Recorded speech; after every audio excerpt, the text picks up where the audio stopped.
आज हम चर्चा करने वाले हैं 12वीं क्लास की एनसीईआरटी के इतिहास। जी हाँ, इतिहास की 3 पुस्तकों में से पहली पुस्तक के पहले विषय का, जिसका शीर्षक है ईंटें, मनके तथा अस्थियां, हड़प्पा सभ्यता। मित्रों, हड़प्पा सभ्यता के जो प्रारंभिक चैप्टर्स में, जिन्हें हम प्रारंभिक टॉपिक कह सकते हैं, इसमें हम आज इन 4 टॉपिक्स की चर्चा करेंगे। जिसमें से पहला टॉपिक है कि हड़प्पा सभ्यता की खोज कब हुई, किसने की और कैसे हुई।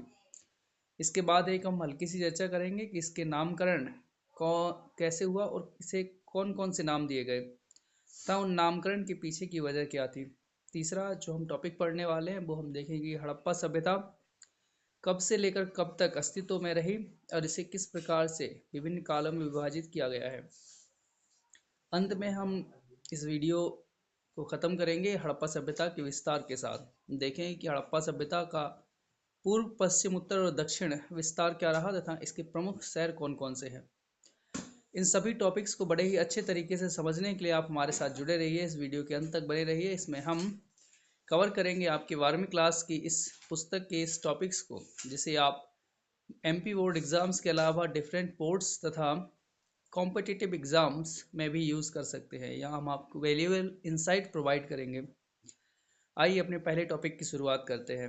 तो हड़प्पा सभ्यता की खोज के विषय में जो औपचारिक तिथियां हैं वो मैंने आपको स्लाइड में लिख दी है। इसके अलावा मैं आपको एक बैकग्राउंड स्टोरी सुनाता हूँ कि एक बार अंग्रेजों के समय, जब हम भारत पर अंग्रेजों का राज था, तब 1856 में पाकिस्तान वाले इलाके में रेल लाइन बिछाई जा रही थी।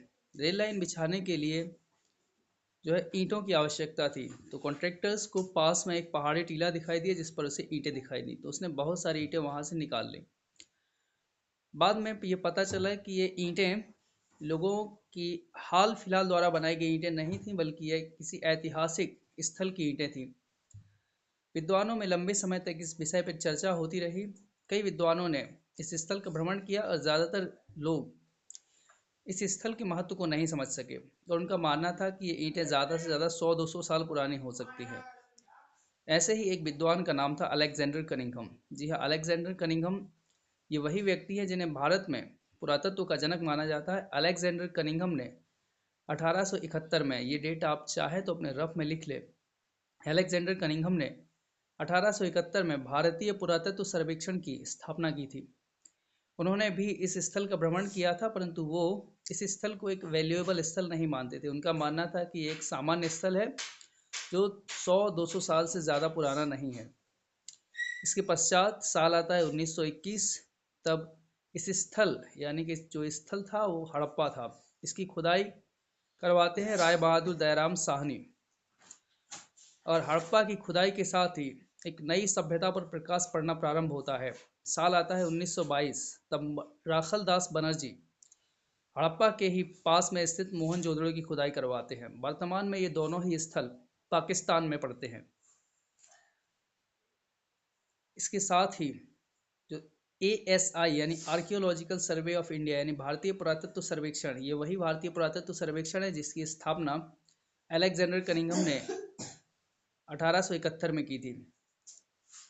इसके तत्कालीन डायरेक्टर थे sir John Marshall. Sir John Marshall ने 1924 में हड़प्पा सभ्यता की खोज की औपचारिक उद्घोषणा की और इसके साथ ही हमें भारतीय उपमहाद्वीप पर एक नई सभ्यता का पता लगता है। इससे पहले ये माना जा रहा था कि भारत का इतिहास लगभग 600 ईसा पूर्व से पहले बिल्कुल कुछ है ही नहीं, बल्कि यह सिर्फ एक पाषाण कालीन जो है स्थिति थी।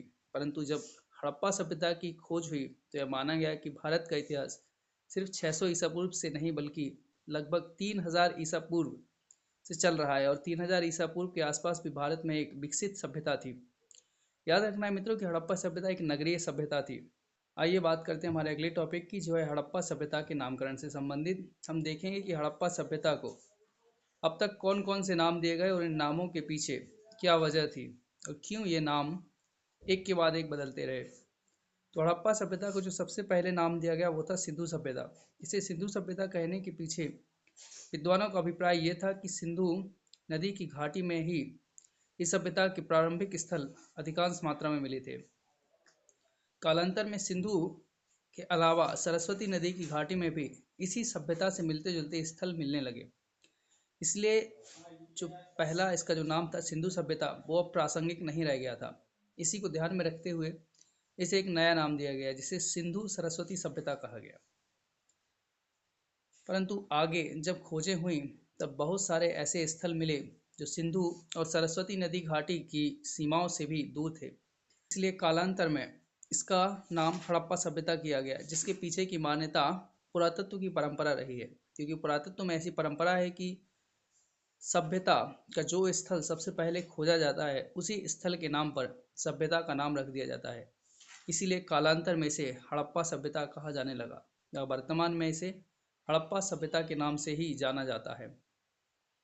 नामकरण के पश्चात जो अगला टॉपिक है हमारे पास वो है हड़प्पा सभ्यता का काल विभाजन। तो जैसा कि मैंने आपको बताया था कि हड़प्पा सभ्यता लगभग 3000 ईसा पूर्व पुरानी है, तो इसे विद्वानों ने 3 कालखंडों में विभाजित किया है, जो है प्रारंभिक हड़प्पा सभ्यता जिसका समय 3200 ईसा पूर्व से 2600 ईसा पूर्व के बीच माना गया है। विकसित हड़प्पा चरण इसका अगला चरण है। इस समय में हड़प्पा सभ्यता सबसे ज़्यादा विकसित रही। इसी काल में हड़प्पा सभ्यता की नगरीय विशेषताएं व व्यापार अपने चरमोत्कर्ष पर रहा। विकसित हड़प्पा सभ्यता का काल 2600 ईसा पूर्व से 1900 ईसा पूर्व माना गया है। इसके अंतिम चरण में जब इसमें पतन के लक्षण स्पष्ट रूप से दिखने लगे थे, उसे परवर्ती हड़प्पा चरण कहा गया है, जिसकी शुरुआत 1900 ईसा पूर्व में होती है और यह लगभग 1300 ईसा पूर्व तक चलता रहता है। इन 3 कालखंडों में हड़प्पा सभ्यता के संपूर्ण विकास क्रम को बांटा गया है। इसमें से जो विकसित हड़प्पा सभ्यता का चरण है, जिसकी तिथि 2600 ईसा पूर्व से 1900 ईसा पूर्व है, यह हमारे लिए महत्वपूर्ण है और इस अध्याय में इसी कालखंड की चर्चा हुई है। मुझे लगता है कि कालखंड आपको अच्छे तरीके से समझ में आ गया होगा।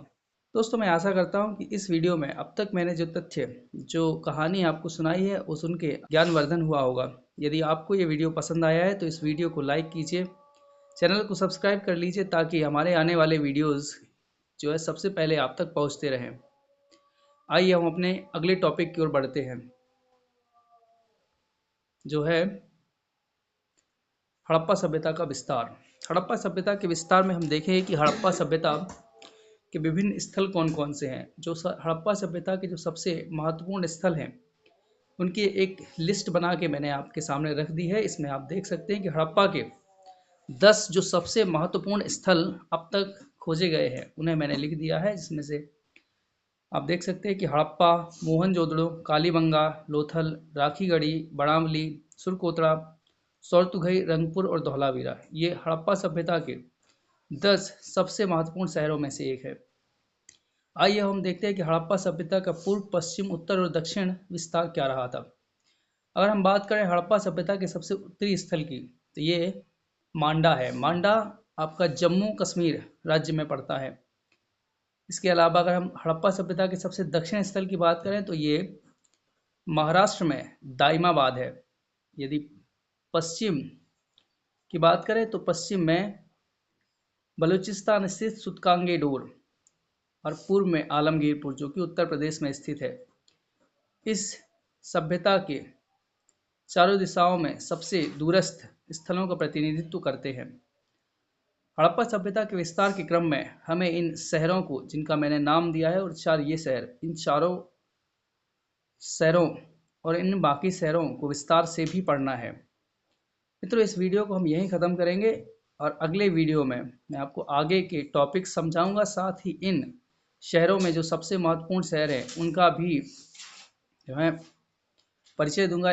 मित्रों, हम अपने नए वीडियो में एक नया इनिशिएटिव की शुरुआत कर रहे हैं, जो इस प्रकार रहेगा कि हम अपने वीडियो में जिस टॉपिक की व्याख्या करेंगे, जिस टॉपिक को समझाएंगे, उस टॉपिक से रिलेटेड जितने भी महत्वपूर्ण प्रश्न आपकी बोर्ड परीक्षाओं में, आपके कॉम्पिटिटिव एग्जाम्स में बन सकते हैं, उन सभी को एक आखिरी स्लाइड में ऐड कर देंगे, जिन्हें आपको अच्छे तरीके से तैयार कर लेना है।